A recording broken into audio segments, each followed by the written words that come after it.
आगे बताएंगे चीटिंग के विषय में। अगला जो टॉपिक है हमारा छल के विषय में। छल मीन्स चीटिंग। चीटिंग क्या होती है, चीटिंग के विषय में हम आपको बताएंगे, जो कि बीएनएस की धारा 318 है और आईपीसी की धारा 415, 417, 418, 420 के समरूप है छल। 318 बीएनएस की धारा 318 किसके समरूप है? आईपीसी की धारा 415, 417, 418, 420 के समरूप है छल। छल में सब क्लॉज 1 छल को बताता है और बाकी दंड को बताते हैं। तो छल के अपराध के अंतर्गत व्यक्ति किसी अन्य व्यक्ति को छल के अपराध के अंतर्गत व्यक्ति किसी अन्य व्यक्ति को बेईमानी से या कपटपूर्ण तरीके से धोखा देकर उसकी संपत्ति को अभिप्राप्त करता है, यानी कब्जे में लेता है अपने, या उसे धोखा देकर।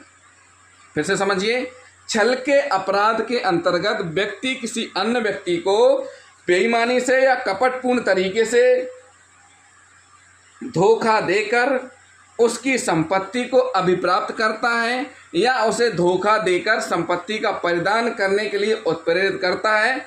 छल का उद्देश्य सदोष लाभ और सदोष हानि कारित करना है। इस धारा में दी गई छल की परिभाषा के आधार पर इस अपराध के निम्नलिखित आवश्यक तत्व हैं।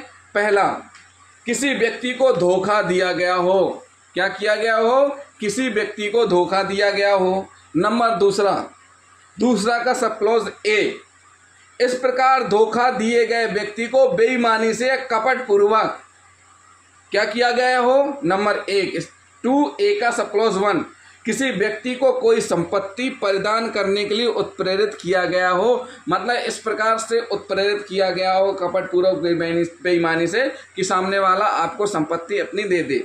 नंबर दूसरा, यह जो संपत्ति है, जो संपत्ति दे रही है, यह सहमति देने के लिए उत्प्रेरित किया गया हो। मतलब जो सामने वाले व्यक्ति ने संपत्ति दी है उसको संपत्ति देने के लिए, यानी उस संपत्ति को परिधान करने की सहमति देने के लिए उत्प्रेरित किया गया हो। तो ये हो गया 2A में सब क्लॉज 2। नंबर बी क्या कह रहा है? जिस व्यक्ति को इस प्रकार धोखा दिया गया हो उसे सासे कोई ऐसा कार्य या कार का लोभ करने के लिए उत्प्रेरित किया जाना चाहिए जैसे यदि उसे इस प्रकार धोखा ना दिया गया होता तो वह ना करता। तो ये हो गया 2 पॉइंट। तीसरा पॉइंट क्या है? उक्त कार्य या कार लोभ। देखिए, उक्त कार्य या कार लोभ ऐसा होना चाहिए जिससे उस व्यक्ति को जिसे उत्प्रेरित किया गया है कोई शारीरिक मानसिक ख्याति संबंधी या सांपत्तिक हानि या नुकसान हुआ हो या होने की संभावना हो। देखिए, कार्य लोभ का मतलब क्या होता है? कार्य लोभ का मतलब होता है कि हर व्यक्ति की कुछ ना कुछ जिम्मेदारी है।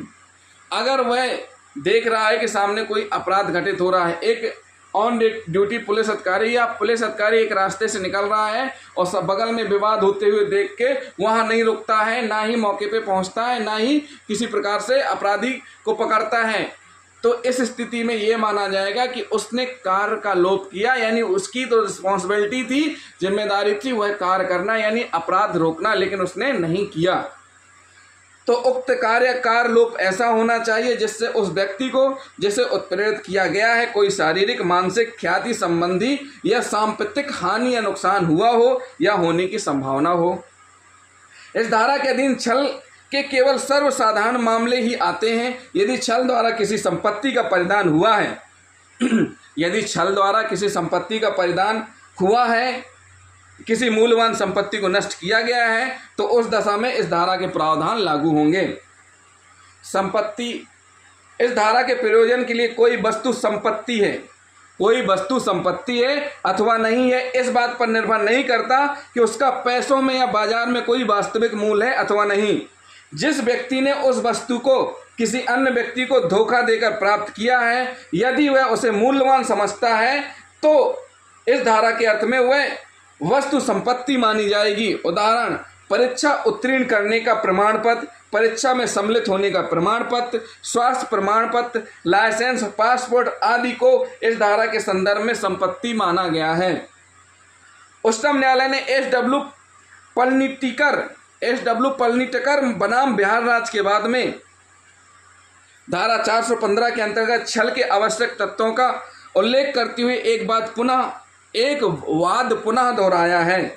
नंबर 1, किसी व्यक्ति को धोखा देकर बेईमानी पूर्वक या कपट पूर्वक उत्प्रेरित किया गया हो। नंबर 2, जिस व्यक्ति को धोखा दिया गया हो उसे किसी अन्य व्यक्ति को किसी संपत्ति का परिधान करने यानी डिलीवरी एनी प्रॉपर्टी या यह सहमति देने के लिए कि कोई व्यक्ति उस संपत्ति को अपने पास रखेगा के लिए उत्प्रेरित किया गया है। जिस व्यक्ति को धोखा दिया गया हो उसे सासे कोई कार्य का लोभ के लिए उत्प्रेरित किया गया हो, जैसे यदि उसे धोखा न दिया गया होता तो वह ना करता। उपरोक्त के अंतर्गत आने वाले मामलों में कार्य का लोभ ऐसा होना चाहिए जिससे उस व्यक्ति को जिसे उत्प्रेरित किया गया है कोई शारीरिक मानसिक ख्याति संबंधी या सांपत्तिक हानि या नुकसानी हुई हो या होने की संभावना हो। अभयानंद मिश्रा बनाम बिहार राज्य के बाद में उच्चतम न्यायालय ने विनिश्चित किया कि पासपोर्ट एक ऐसा दस्तावेज है जो व्यक्ति की नागरिकता का प्रमाण होता है और उसे विदेश जाने के लिए अधिकृत करता है। अतः निसंदेह ही यह व्यक्ति के लिए अत्यंत महत्वपूर्ण दस्तावेज है, इसलिए इसे इस धारा के प्रयोजनों के लिए मूल्यवान संपत्ति माना जाना उचित होगा। सदोष लाभ या हानि।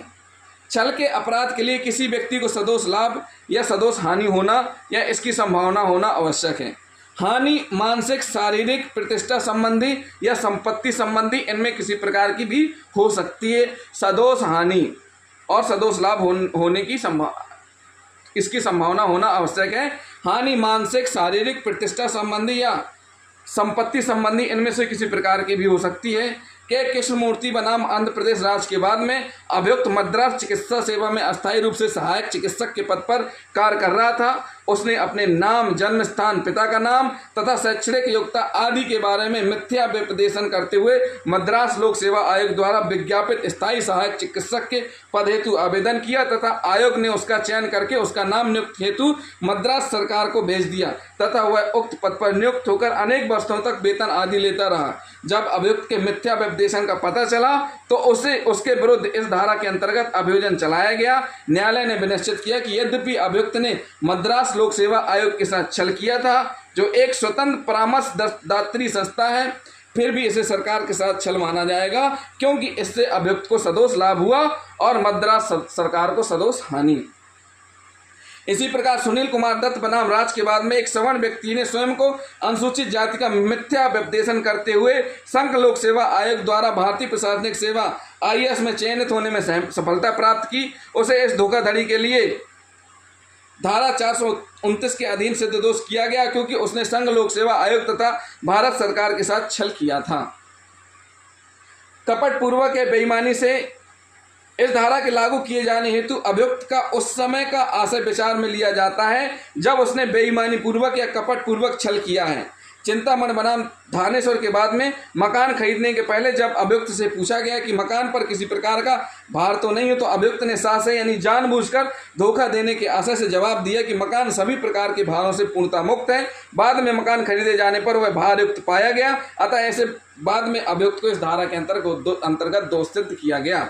भारयुक्त मतलब किसी प्रकार का ऋण लोन। GV राव बनाम LHV के प्रसाद के बाद में पिटिशनर एक सवर्ण जाति का उच्च शिक्षा प्राप्त व्यक्ति था जो हैदराबाद के सेलुलर एंड मोलिक्यूलर बायोलॉजी केंद्र में पोस्ट डॉक्टरेट फेलो के पद पर कार्यरत था। उसने 10 जुलाई 1996 को धारा 415, 419, 420, 34 के अंतर्गत न्यायालय में प्रत्यार्थियों के विरुद्ध छल का आरोप लगाते हुए परिवाद दायर किया। उसका कथन था कि उसका विवाह दिनांक 27 जून 1994 को एक ऐसी लड़की से किया गया जिसे प्रत्यार्थियों ने उच्च जाति का बताया था, लेकिन विवाह के 2 वर्ष बाद उसे यह पता चला कि वास्तव में वह लकड़ी कोंडा कंपू नामक निचली जाति की थी तथा प्रत्यार्थियों ने स्वयं को लड़की सहित उच्च जाति का बताते हुए उसके साथ दुर्व्यपदेशन तथा छल किया। दुर्व्यपदेशन। प्रत्यार्थियों ने पिटिशनर के परिवार के विरुद्ध अपनी प्रतिरक्षा में CRPC की धारा 482 के अधीन समय बाधित होने की दलील प्रस्तुत की, जिसे उच्च न्यायालय ने स्वीकार करते हुए परिवाद खारिज कर दिया। इसके विरुद्ध पिटिशनर ने उच्चतम न्यायालय में अपील की। कहा कि उच्च न्यायालय ने खारिज किया, तो उच्चतम न्यायालय में अपील की। उच्चतम न्यायालय ने अपील को खारिज करते हुए विनिश्चित किया कि एक डीएनए फिंगरप्रिंट वैज्ञानिक के नाते पिटिशनर को यह ज्ञात होना चाहिए कि मानव जीवीय तकनीकी में जाति का कोई महत्व नहीं होता है, अतः उसकी अपील स्वीकार किए जाने योग्य नहीं है। हरि माझी बनाम राज के बाद में अभियुक्त ने एक लड़की तथा उसके माता पिता को वचन दिया कि वह उस लड़की से विवाह करेगा और इसके बाद वह 1 वर्ष से अधिक समय तक उस लड़की से लैंगिक संबंध बनाए रहा। उसने ग्राम पंचायत में लड़की का उससे गर्भ धारण किया जाना स्वीकार किया, परंतु वह किसी दूसरी लड़की से विवाह करने के लिए अन्यत्र चला गया। न्यायालय ने अब निर्धारित किया कि अभियुक्त को छल के अपराध के लिए सिद्ध दोष नहीं किया जा सकता, क्योंकि यह साबित नहीं हो सका था कि विवाह करने का वचन देते समय अभियुक्त का आशय कपटपूर्ण तथा धोखा देने का था। इस मामले में न्यायालय ने जयंती राणा पंडा बनाम राज के अपने पूर्व निर्णय का संदर्भ देते हुए कहा कि यदि कोई वयस्कता प्राप्त लड़की विवाह के वचन के आधार पर स्वयं को लैंगिक रिलेशनशिप के लिए प्रस्तुत करने को तैयार हो, तो ऐसी दशा में वह गर्भवती होने के लिए स्वयं जिम्मेदार होगी तथा वह धारा 90 भ्रम के कारण सहमति देने का सहारा लेते हुए अपनी अनैतिकतापूर्ण कृत्य का दायित्व किसी अन्य पर नहीं थोप सकती। छल के अपराध का मूल तत्व धोखा देना है। केवल किसी वचन की पूर्ति में असफल रहना मात्र इस धारा के अंतर्गत छल का अपराध नहीं माना जाएगा। माल की गुणवत्ता के बारे में अति प्रशंसा। उल्लेखनीय है कि विक्रेता द्वारा अपने माल की गुणवत्ता के संबंध में मिथ्या व्यपदेशन तथा अति प्रशंसा इस धारा के अंतर्गत छल की कोटि में नहीं आते हैं, लेकिन यदि बेचा गया माल निरूपित माल से पूर्णतः भिन्न हो और विक्रेता के वर्णानुसार उससे मेल ना खाता हो, तो वह छल का अपराध माना जाएगा। उदाहरण, यदि कोई व्यक्ति शुद्ध दूध कहकर मिलावटी दूध बेचता है और उसे ज्ञात है कि उस दूध में आधा दूध और आधा पानी है, तो वह छल के अपराध का दोषी होगा। अर्जुन सिंह बनाम राजस्थान राज्य के बाद में उच्च न्यायालय ने विनिश्चित किया कि छल से संबंधित विधि पर्याप्त रूप से व्यापक है, क्योंकि इसमें दंड संहिता की कुल 15 धाराओं का समावेश है, जिनमें छल के विभिन्न प्रकार के अपराधों का गंभीरता के अनुसार उसके लिए देय दंड सहित प्रावधान है। इस बात में अभियोजन यह साबित करने में पूर्णतः सफल रहा कि अभियुक्त को उसके द्वारा कार्य छल कपट की जानकारी थी और उसमें उसका आशय भी छल करने का था, क्योंकि वह सार्वजनिक लोगों को दोषपूर्ण हानि करना चाहता था। एक खोसला बनाम टी.एन. वेंकटेशन के बाद में यह विनिश्चित किया गया कि बिक्री के लिए रखे गए माल की गुणवत्ता की अति प्रशंसा इस धारा के अंतर्गत छल का अपराध नहीं होगा। यदि कोई व्यक्ति यह जानते हुए कि चेक अनादृत हो जाएगा, किसी अन्य को वह चेक उसकी रकम की अदायगी के रूप में देता है, तो वह छल के अपराध का दोषी होगा। यदि कोई व्यक्ति रेल के निचले दर्जे का टिकट लेकर ऊंचे दर्जे में यात्रा करता है, यह निर्धारित वजन से अधिक वजन के लिए लगेज किराया देने से बचने के लिए अपने सामान का कुछ भाग एक सहयात्री को अंतरित करता है, तो यह छल का अपराध नहीं होगा। क्या है? यह छल का अपराध नहीं होगा। सम्राट बनाम शिव प्रसाद के बाद में यह अब निर्धारित किया गया है कि किसी कोरे कागज पर किसी व्यक्ति के अंगूठे का निशान लगवा लेना छल के प्रयास का अपराध हो सकता है, परंतु जब तक उसके ऊपर कुछ लिखा ना जाए, ना तो वह छल होगा ना छल का प्रयास।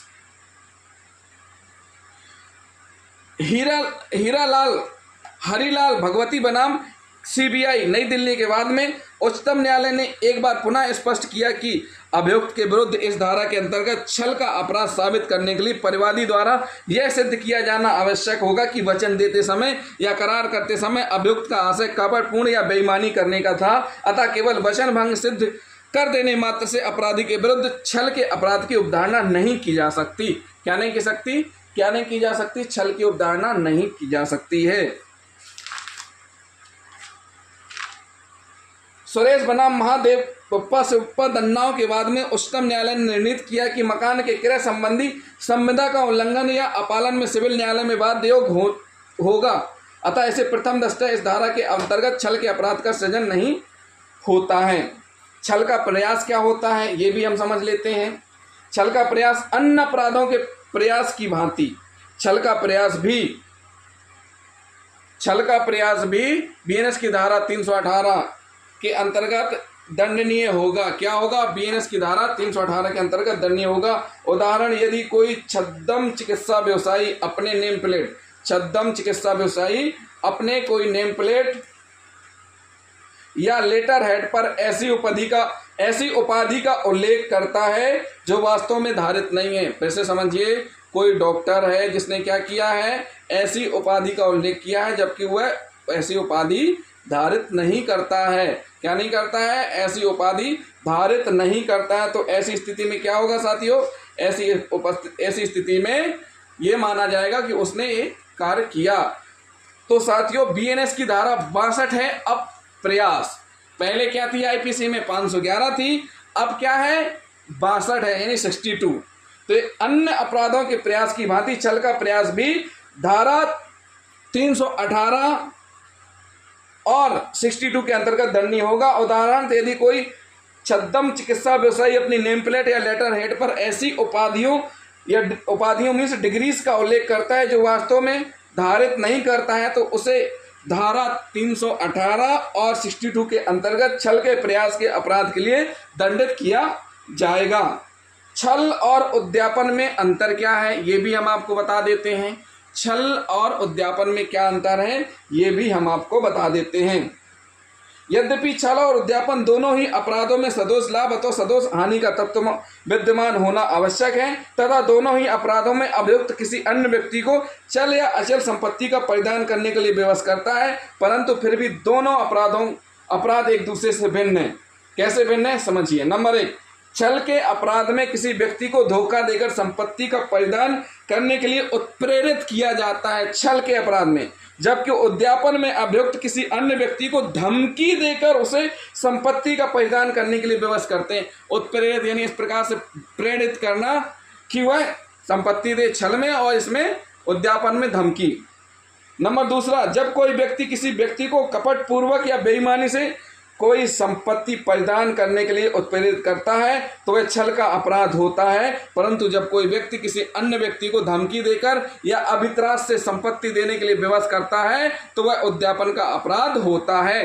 छल तथा उद्यापन दोनों ही अपराधों की विषय वस्तु चल अथवा अचल संपत्ति हो सकती है। क्या हो सकती है? चल अथवा अचल संपत्ति हो सकती है। उसके बाद हम पढ़ेंगे बीएनएस की धारा 318 सब क्लॉज 2। अभी हमने पढ़ा बीएनएस की धारा 318 सब क्लॉज 1 छल क्या होता है। अब हम पढ़ेंगे सब क्लॉज 2 जिसमें दंड का प्रावधान है। छल के लिए दंड क्या है? छल के लिए जो कोई छल करेगा उसे 3 वर्ष तक का कारावास, क्या होगा? 3 वर्ष तक का कारावास, जुर्माना दोनों से दंडित किया जाएगा। क्या किया जाएगा? 3 वर्ष तक का कारावास और जुर्माना दोनों से दंडित किया जाएगा। साथियों अगला क्या कहता है 318 का सब क्लॉज 3। इसमें कुछ उदाहरण भी हम बता देते हैं छल के दंड के 1-2, उसके बाद फिर हम सब क्लॉज 3 में आएंगे। अनिल चंद्र पीताम्बरा दास बनाम राजेश के बाद में अभियुक्त ने लड़की को पूर्णतः स्वस्थ एवं तंदुरुस्त बताकर परिवादी से उसका विवाह करा दिया, परंतु विवाह के बाद यह पाया गया कि उस लड़की की आंखें कमजोर थीं तथा वह मूत्र संबंधी संक्रमण रोग से भी ग्रसित थी। तथापि परिवादी का परिवाद खारिज कर दिया गया। निवेदित है कि इस निर्णय का औचित्य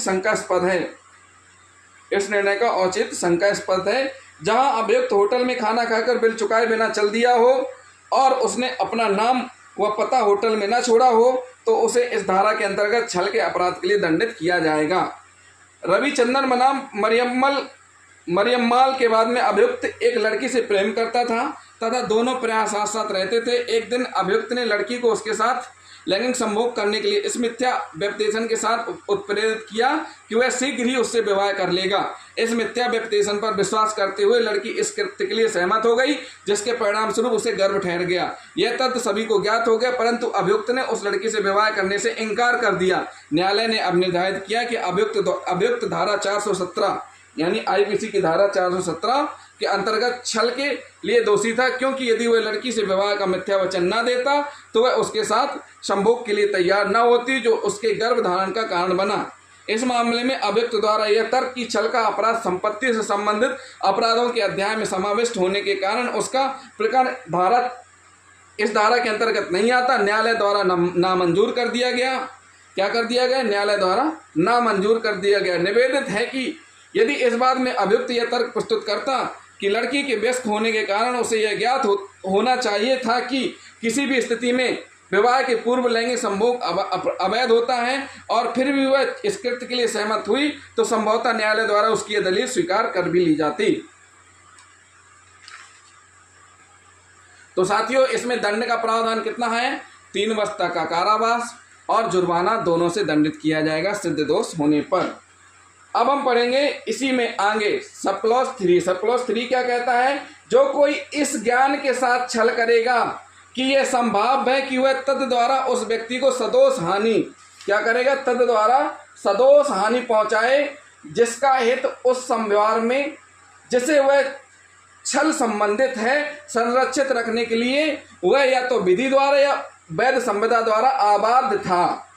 साथियों, इसमें स्पष्ट कर दिया गया है कि इस ज्ञान के साथ छल करना कि उस व्यक्ति को सदोष हानि हो सकती है जिसका हित संरक्षित रखने के लिए अपराधी आबाद है, जिसका हित संरक्षित रखने के लिए अपराधी आबाद है, फिर भी इस छल के साथ कि उसको सदोष हानि हो सकती है। ज्ञान के साथ छल करना, इस ज्ञान के साथ छल करना।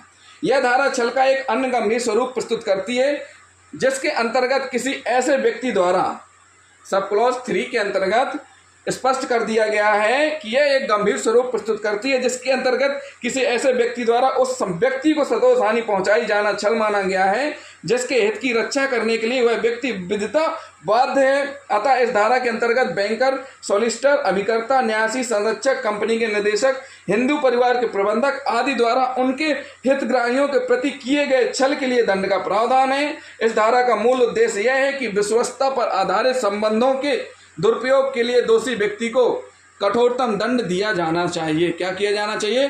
कठोरतम दंड दिया जाना चाहिए। जहां किसी बैंक के निदेशक तथा प्रबंधक अपनी संस्था के सदोष लाभ के लिए तथा अंशधारियों एवं पूंजी निवेशकों को सदोष हानि कारित करने के उद्देश्य से अपने बैंक की गलत एवं भ्रामक या गुमराह करने वाला तुलन पत्र व लाभ हानि यानी ट्रायल बैलेंस और प्रॉफिट एंड लॉस अकाउंट प्रस्तुत करते हैं और इस प्रकार निवेशकों को पूंजी लगाने के लिए उत्प्रेरित करते हैं तो उन्हें इस धारा के अंतर्गत सिद्ध दोष करके दंडित किया जा सकेगा। कौन सी धारा के अंतर्गत? 318 का सब क्लॉज 3। एक उदाहरण हम देते हैं। एस शंकर मणि बनाम निवार रंजनन परिदा के बाद में बैंक अधिकारियों ने अपने बैंक के लिए एक भवन किराए पर लेने का वचन भवन के मालिक को दिया, परंतु बाद में कुछ अपरिहार्य कारणों से जो कि उनके नियंत्रण के बाहर थे उन्होंने वह भवन किराए पर लेने से इनकार कर दिया। भवन के मालिक ने उनके विरुद्ध धारा 418 के अंतर्गत छल का आरोप लगाते हुए परिवार दायर किया। उसने यह विश्वास करते हुए कि भवन को आधुनिकतम बनाने के लिए जो व्यय किया जाएगा वह बैंक उसे देगी। उस भवन की मरम्मत कराई, परंतु बैंक द्वारा भवन लेने से इनकार किए जाने के कारण उसे सदोष हानि हुई थी। न्यायालय ने परिवाद खारिज करते हुए कहा कि यह मामला दीवानी कार्रवाई से संबंधित होने के कारण इसके लिए धारा 418 का आश्रय लिया जाना न्यायोचित नहीं है। वस्तुतः यह वचन भंग का दीवानी प्रकरण है। क्या है? वचन भंग का दीवानी प्रकरण है। अब इसके आगे जिसमें दंड का प्रावधान क्या है? जिसमें दंड का प्रावधान है इस ज्ञान के साथ छल करना कि उस व्यक्ति को सदोष हानि हो सकती है जिसका हित संरक्षित रखने के लिए अपराधी आबाद है। 5 वर्ष तक का कारावास, जुर्माना दोनों से दंडित किया जाएगा सिद्ध दोष होने पर। क्या किया जाएगा? 5 वर्ष तक का कारावास और जुर्माना दोनों से दंडित किया जाएगा। 318 का सब क्लॉज 4 यानी लास्ट क्या कहता है? जो कोई छल करेगा और तद द्वारा उस व्यक्ति को जिसे प्रवंचित किया गया है बेईमानी से उत्प्रेरित करेगा कि वह संपत्ति किसी व्यक्ति को प्रदत्त कर दे या किसी भी मूल्यवान प्रतिभूति को या किसी चीज को जो हस्ताक्षरित या मुद्रांकित है जो मूल्यवान प्रतिभूति में संपरिवर्तित किए जाने योग्य है पूर्णतः या अंशतः रच दे, परिवर्तित कर दे या नष्ट कर दे तो इसमें दंड का प्रावधान है। 7 वर्ष तक का कारावास, जुर्माना दोनों से दंडित किया जाएगा। जैसा कि अभी हमने आपको बताया है कि ये छोड़ा सा 318 सब क्लॉज 2 का गंभीर स्वरूप है। क्या है? 318 सब क्लॉज 2 का गंभीर स्वरूप है। यह धारा ऐसे छल के प्रति लागू होती है जिस व्यक्ति को धोखा दिया गया है उसे संपत्ति का प्रदान या नष्ट करने के लिए या किसी मूल्यवान प्रतिभूति को परिवर्तित करने या नष्ट करने के लिए उत्प्रेरित किया जाता है। इस धारा के मुख्य 2 तत्व हैं। पहला, प्रवंचना अर्थात धोखा दिया जाना। पहला क्या है? प्रवंचना अर्थात धोखा दिया जाना। नंबर 2, किसी व्यक्ति को संपत्ति प्रदान करने या उसे नष्ट करने के लिए उत्प्रेरित करना। उच्चतम न्यायालय ने समीर सहाय बनाम उत्तर प्रदेश राज्य के बाद में अभिकथन किया कि केवल पूर्व में दिया हुआ कोई वचन पूरा करने में विफल रहने मात्र को अनुचित छल नहीं माना जा सकता। इस बात में न्यायालय ने स्वयं द्वारा दिए गए पूर्व निर्णय दलीप कौर बनाम जगन्नाथ सिंह को उद्धृत किया, जिसमें इस धारा के अंतर्गत छल के अपराध के आवश्यक तथ्यों का उल्लेख निम्नानुसार किया गया। नंबर 1, किसी व्यक्ति को धोखा दिया जाना। नंबर 2, किसी व्यक्ति को कोई संपत्ति परिधान यानी देने के लिए परिधान करने हेतु बेईमानी पूर्वक या कपट पूर्वक उत्प्रेरित करना। नंबर 3, सहमति देना कि कोई व्यक्ति कोई संपत्ति अपने पास रखे रहेगा। नंबर 4, किसी व्यक्ति को साहस जानबूझकर कोई ऐसा कार्य करने या कार्य का लोभ करने के लिए उत्प्रेरित करना जो वह नहीं करेगा। ईश्वरलाल गिरधारी लाल बनाम महाराष्ट्र राज्य के बाद में उच्चतम न्यायालय ने निश्चित किया कि इस धारा के संदर्भ में शब्द संपत्ति से तात्पर्य यह नहीं है कि वह कोई वस्तु ही हो जिसका प्रवंचित मतलब धोखा दिए गए व्यक्ति के लिए धन में या बाजार में कोई वास्तविक मूल्य हो, परंतु छल करने वाले अभियुक्त की नज़रों में उसका धन में या बाजार में कोई मूल्य होना आवश्यक है। उदाहरण, किसी परीक्षा में सम्मिलित होने के लिए जारी किया गया प्रवेश पत्र इस धारा के अर्थ में संपत्ति मानी जाएगी, भले ही उसका कोई आर्थिक मूल्य ना हो, क्योंकि परीक्षा में बैठने वाले परीक्षार्थी के लिए उसका अत्यधिक मूल्य है। इसी प्रकार ड्राइविंग लाइसेंस या उसकी प्रतिलिपि को इस धारा के प्रयोजन के लिए संपत्ति माना गया है। जहां कुछ वित्तकारों यानी फाइनेंसरों ने सामूहिक रूप से मिलकर षड्यंत्र करके कूट करेंसी नोट देकर बिल्डर को धोखा दिया हो, उन्हें इस धारा के अंतर्गत सिद्ध दोष किया जाना उचित होगा। अब्दुल्ला मोहम्मद बनाम राज के बाद में उच्चतम न्यायालय ने अब निर्धारित किया कि यदि कोई सरकारी कर्मचारी किसी ठेकेदार के साथ मिलकर सरकार के साथ छल का षड्यंत्र करता है, परंतु उसने सभी कार्य निम्नानुसार किए हों, तो यह नहीं कहा जा सकता कि उसने इस धारा के अंतर्गत अपराध किया है। हालीराम बनाम सुरेंद्र कुमार के बाद में विनिश्चित किया गया कि यदि छल के अपराध से क्षतिग्रस्त व्यक्ति को दीवानी न्यायालय में सिविल उपचार उपलब्ध हो सकता है, तो आईपीसी की धारा 420 का आश्रय लिया जाना न्यायोचित नहीं होगा। किसी संविदा का भंग होना इस धारा के अंतर्गत दंडिक कार्रवाई का आधार नहीं बन सकता है। अतः क्रय विक्रय की किसी ऐसी शर्त का उल्लंघन जिसके अंतर्गत कोई माल या संपत्ति प्राप्त की गई है, इस धारा के अंतर्गत छल का अपराध घटित नहीं करता। अजय मिश्रा बनाम मध्य प्रदेश राज्य तथा अन्य के बाद में उच्चतम न्यायालय ने अब निर्धारित किया कि दोषी आशय गिल्टी इंटेंशन छल के अपराध के लिए अनिवार्य संघटक या तत्व है। दूसरे शब्दों में अभियुक्त को छल के अपराध के लिए सिद्ध दोष ठहराया जा सके, उसके पूर्व उसकी आपराधिक मना स्थिति स्थापित की जानी चाहिए, जब तक परिवाद में यह दर्शित ना हो कि जिस समय परिवादी ने धन दिया उस समय अभियुक्त का आशय बेईमानी या कपटपूर्ण था, तब तक वह आईपीसी की धारा 420 में अंतर्गत अपराध की कोटि में नहीं आएगा तथा केवल वह संविदा भंग ब्रीच ऑफ कॉन्ट्रैक्ट की कोटि में आएगा। छल का अपराध घटित करने के लिए प्रवंचित करने का आशय इंटेंशन टू डिसीव उस समय विद्यमान होना चाहिए जब उत्प्रेरणा दी गई थी संपत्ति प्राप्त करने के लिए। संगीताबेन महेंद्र भाई पटेल बनाम गुजरात राज्य के बाद में उच्चतम न्यायालय ने विनिश्चित किया कि परिक्राम लिखित अधिनियम के अंतर्गत चेक का अनादरण तथा भारतीय दंड संहिता के अधीन आपराधिक न्यास भंग में छल और दुष्प्रेरण के लिए भिन्न भिन्न तत्व हैं। इसलिए अभियुक्त के विरुद्ध चेक का अनादरण और छल दोनों के लिए अलग अलग अभियोजन चलाया जा सकता है। कपूर चंद मंगललाल चंदेरिया बनाम दिल्ली प्रशासन के मामले में अभियुक्त ने सद्भावना पूर्वक यह विश्वास करते हुए कि सीमा शुल्क की निकासी के लिए उसे अपने स्वयं के शपथ पत्र में आवश्यक परिवर्तन करना आवश्यक है, उसमें हेरफेर किया। उच्चतम न्यायालय ने अभियुक्त की दोष सिद्धियों का आभास करते हुए अभिकथन किया कि इस मामले में अभियुक्त ने किसी को भी धोखा देने का प्रयास नहीं किया था और यदि किया भी था तो घटना 20 वर्ष पुरानी होने के कारण अभियुक्त पर्याप्त दंड भुगत चुका था।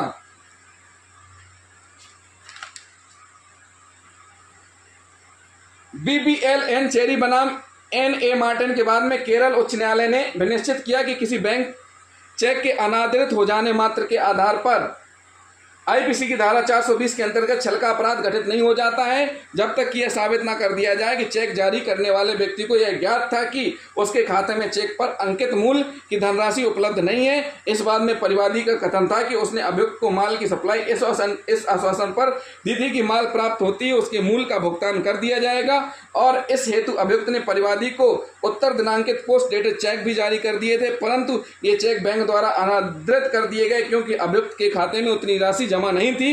न्यायालय ने परिवाद को खारिज हुए अवगतन किया कि परिवादी अभियुक्त के विरुद्ध यह साबित करने में विफल रहा है कि चेक की रकम बैंक में उसके खाते में उपलब्ध न होने के बारे में उसे ज्ञान था, इसलिए उसे छल का प्रकरण नहीं माना जा सकता। सोमा चक्रवर्ती बनाम दिल्ली राज के बाद में अभियुक्ता जो सरकारी कॉरपोरेशन में कार्यरत थी को एक सह अभियुक्त के साथ धोखाधड़ी द्वारा सरकारी कोष में बड़ी धनराशि का अवैध भुगतान कराने का आरोप था। उसने ऐसे फर्जी सरकारी बिलों को पास करके उनका भुगतान कराया जो उसके कार्य क्षेत्र के बाहर थे, अतः उसके विरुद्ध धारा 420 के अंतर्गत आपराधिक प्रकरण दर्ज कराया गया। अभियुक्ता ने अपने बचाव में 2 दलीलें प्रस्तुत की। प्रथम यह कि उसके द्वारा फर्जी बिल असावधानी से पास किए गए जबकि उसमें उसका कोई दुराशय नहीं था। दूसरा यह कि इस फर्जी बिल कांड में अभियुक्ता और उसके सह अभियुक्त के अलावा अनेक अन्य कर्मचारी भी शामिल थे जिनके विरुद्ध केवल विभागीय जांच संस्थित करके उन्हें छोड़ दिया गया और आपराधिक प्रकरण से छूट दी गई, जबकि अभियुक्ता और सह अभियुक्त के विरुद्ध आपराधिक प्रकरण दर्ज कराया गया जो सरासर अनुचित, भेदभावपूर्ण एवं अनुच्छेद 14 के उल्लंघन में था। उच्चतम न्यायालय ने अभिकथन किया कि विशेष न्यायाधीश द्वारा अन्यों के विरुद्ध भी आरोप पत्र जारी किया जाना चाहिए था। यह सही है, लेकिन केवल इस आधार पर अभियुक्ता का यह तर्क स्वीकार किए जाने योग्य नहीं है कि उसके विरुद्ध लगाए गए आरोप अवैध एवं बेबुनियाद थे और प्रकरण विचारण योग्य नहीं था। अतः उच्चतम न्यायालय द्वारा प्रकरण विशेष न्यायालय को पुनः विचारण हेतु संप्रेषित किया गया। क्या किया गया? पुनः विचारण हेतु संप्रेषित किया गया। एन सेटो लोबो बनाम गोवा राज के बाद में एक बैंक कर्मचारी ने बैंक से एक रिक्त बैंक ड्राफ्ट फार्म गायब किया। दूसरे व्यक्ति ने उस पर बैंक एजेंट के फर्जी हस्ताक्षर किए तथा तीसरे व्यक्ति ने किसी काल्पनिक नाम से उस बैंक में खाता खोलकर उसे ड्राफ्ट को भुनाकर उस पर से 11,500 रुपये प्राप्त किए। उच्चतम न्यायालय ने इन तीनों अभियुक्तों को धारा 420, 467, 468, 471, 491, 381 एवं 204 धारा 120B के साथ पठित दो सिद्धि को उचित ठहराया। तथापि यह प्रकरण 24 वर्ष पुराना होने के कारण तथा बैंक कर्मचारी की नौकरी चली जाने के कारण अभियुक्तों के दंड को 2 वर्ष से घटाकर 6 माह कर दिया तथा प्रत्येक को 1,000 जुर्माने से भी दंडित किया गया। क्या किया गया? 1,000 रुपये से जुर्माने से भी दंडित किया गया। राम प्रकाश सिंह बनाम बिहार राज्य के बाद में अभियुक्त जीवन बीमा निगम में विकास अधिकारी के रूप में कार्यरत था। अपना बढ़ा हुआ कार्य विस्तार बताकर पदोन्नति की लालसा से उसने अनेक झूठी और फर्जी जीवन पॉलिसियां बनाई। यद्यपि इससे अपीलार्थी को कोई सदोष लाभ नहीं हुआ, लेकिन जीवन बीमा निगम को गंभीर हानि हुई थी, उसकी प्रतिष्ठा पर प्रतिकूल प्रभाव पड़ा था। अतः अभियुक्त की धारा 420 के अधीन की गई दोष सिद्धि को उचित मानते हुए न्यायालय ने उसकी अपील खारिज कर दी। दशरथ लाल चंदूलाल बनाम गुजरात राज्य के बाद में अभियुक्त एक द्वारा अभियुक्त 2 की सहायता से जाली रसीदें काट कर दान वसूल किया जा रहा था, लेकिन ऐसा कोई साक्ष्य प्रस्तुत नहीं किया गया जिसके आधार पर यह साबित हो सके कि अभियुक्त 2 को ये रसीदें जाली होने की जानकारी थी और अभियुक्त 2 जाली रसीदें देकर दान संग्रह करने के लिए अभियुक्त 1 का साथ दे रहा था। अतः अभियुक्त 2 को दोषी नहीं माना गया। बी सुरेश यादव बनाम सरीका बी एवं अन्य के बाद में परिवादी और अभियुक्त के बीच 350 वर्ग गज भूमि का प्लांट 23,80,000 में खरीदने का सौदा हुआ, जिसकी अग्रिम राशि के रूप में परिवादी ने दिनांक 30 सितंबर 2005 को 5 लाख रुपए का भुगतान किया। उक्त भूमि पर 2 पक्के कमरे भी बने हुए थे, लेकिन अभियुक्त ने करारनामा किए जाने के एक दिन पूर्व उन कमरों को गिरा दिया और यह बात परिवादी से जानबूझकर बेईमानी से छिपाई रखकर उसके साथ छल किया। परिवादी ने इस संबंध में अभियुक्त के विरुद्ध सिविल मुकदमा पहले से ही दायर कर रखा था, जहां उसने इस परिवाद में वर्णित तथ्यों से भिन्न तथ्यों का उल्लेख किया था। उच्चतम न्यायालय ने विनिश्चित किया कि धारा 420 के अधीन छल के लिए आरोपित व्यक्ति के विरुद्ध सिविल वाद भी साथ साथ दायर किया जा सकता है, क्योंकि यह विधि संगत है। लेकिन यहाँ परिवादी द्वारा धारा 420 के अपराध के लिए परिवाद दायर तथा सिविल वाद में दाखिल किए गए वाद पत्र में 2 परस्पर विरोधाभासी कथन किए गए होने के कारण यह नहीं कहा जा सकता कि इनमें से कौन सा तथ्य सही है, क्योंकि सिविल वाद अभी भी सिविल न्यायालय में लंबित है। अतः धारा 420 के अधीन छल का अपराध साबित न होने के कारण परिवाद निरस्त किए जाने योग्य है। क्या है? परिवाद निरस्त किए जाने योग्य है। अर्चना राणा बनाम उत्तर प्रदेश राज्य एवं अन्य के बाद में उच्चतम न्यायालय ने एक बार पुनः दोहराया कि इस धारा के अपराध के लिए चीटिंग एक आवश्यक तथ्य है। किसी व्यक्ति के प्रति छल के लिए निम्नलिखित तथ्यों का होना आवश्यक है। जिस व्यक्ति के साथ छल किया गया हो उसे बेईमानी से संपत्ति किसी अन्य को प्रदत्त करने के लिए उत्प्रेरित किया गया हो। नंबर दूसरा, किसी मूल्यवान प्रतिभूति या वस्तु को कपटपूर्ण तरीके से बनाया गया हो, बदल दिया गया हो अथवा विनष्ट कर दिया गया हो।